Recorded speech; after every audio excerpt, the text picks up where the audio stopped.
Hello and welcome to অধ্যয়ন academy. অধ্যয়ন একাডেমিতে তোমাদের সকলকে স্বাগত।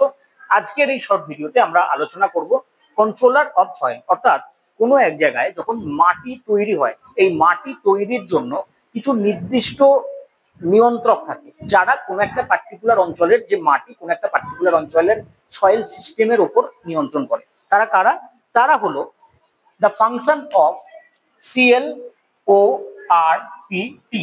এখানে সিএল মানে হলো গিয়ে ক্লাইমেট, এবং ক্লাইমেট বলতে আমরা স্পেসিফিক্যালি এখানে দুটো বিষয়ের কথা উল্লেখ করব। ক্লাইমেটের ক্ষেত্রে যে দুটি বিষয় গুরুত্বপূর্ণ সেটা হচ্ছে টেম্পারেচার, এবং তার সাথে সাথে এই জায়গাতে আমরা রেনফলের কথা বলতে পারি, অর্থাৎ কোনো জায়গার উষ্ণতা এবং কোনো জায়গার বৃষ্টিপাত মৃত্তিকার চরিত্র নির্ধারণ করে। যেমন টেম্পারেচার যদি আমরা অত্যন্ত বেশি পাই, যে জায়গাতে টেম্পারেচার অত্যন্ত বেশি, বৃষ্টিপাত অত্যন্ত বেশি, সেই জায়গাতে রেট অফ ডিকম্পোজিশন বেশি হয়, ফলে সেই অঞ্চলের মাটিতে কিন্তু বায়োটিক এলিমেন্ট আমরা খুব বেশি দেখতে পাই না। আবার যে জায়গায় উষ্ণতার মাত্রা কম, সেই জায়গাতে বায়োটিক এলিমেন্ট তুলনামূলক ডিকম্পোজিশন কম হওয়ার জন্য পাওয়া যেতে পারে। অন্যদিকে আমরা যদি ও দেখি, ও মানে হলো গিয়ে অর্গানিক ম্যাটার, অর্থাৎ যে মাটির উৎপত্তির সময়তে বিভিন্ন ধরনের জৈব পদার্থ, যেমন গাছের পাতা বা প্রাণীর দেহাবশেষ ইত্যাদি ইত্যাদি থাকতে পারে, সেগুলোকে দেখতে পাওয়া যায়, সেগুলো থাকে, সেই মাটিতে কিন্তু হিউমাসের কন্ডিশন বেশি। এবং জেনারেলি এই অর্গানিক ম্যাটারের উপর ডিপেন্ড করে মৃত্তিকার কালার চেঞ্জ হয়, মৃত্তিকার কালার কিছুটা ডার্ক টাইপের হয়, ফলে এই যে চরিত্র এটা নির্ধারণ করা অর্গানিক ম্যাটারের উপর।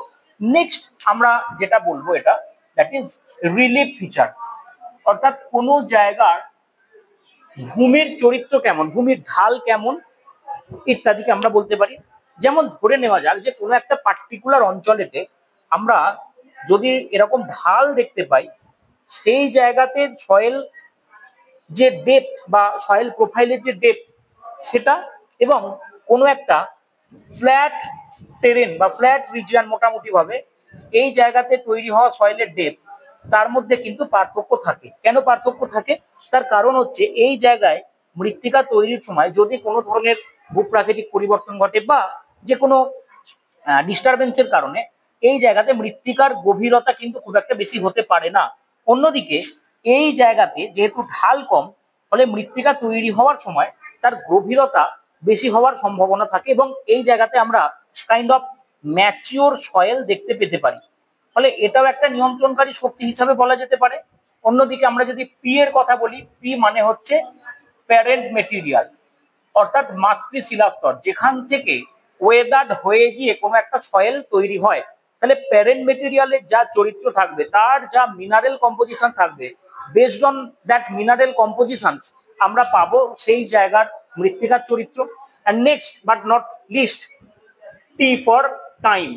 কোনো জায়গাতে মৃত্তিকা তৈরি হওয়ার জন্য আনডিস্টার্ব কন্ডিশনে টাইম দেওয়া প্রয়োজন, অর্থাৎ সময় যদি না দেওয়া হয়, অর্থাৎ বারে বারে কোনো রকমের যদি ডিস্টারবেন্স আছে, তাহলে মৃত্তিকা তৈরির যে পদ্ধতি সেখানে ব্যাঘাত ঘটে এবং পূর্ণাঙ্গ বা ম্যাচিওর মৃত্তিকা তৈরি হয় না।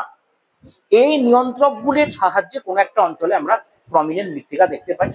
ঠিক এইরকমই আমরা গুরুত্বপূর্ণ টপিক নিয়ে আলোচনা করছি এই ছোট ভিডিওগুলিতে, যেগুলো তোমাদের কামিং সমস্ত পরীক্ষার জন্য এবং কনসেপ্ট ক্লিয়ার করার জন্য যথেষ্ট গুরুত্বপূর্ণ হিসাবে।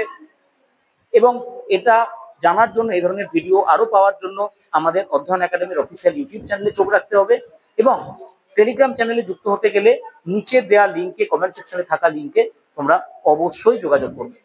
On this note, thank you everyone, have a good day.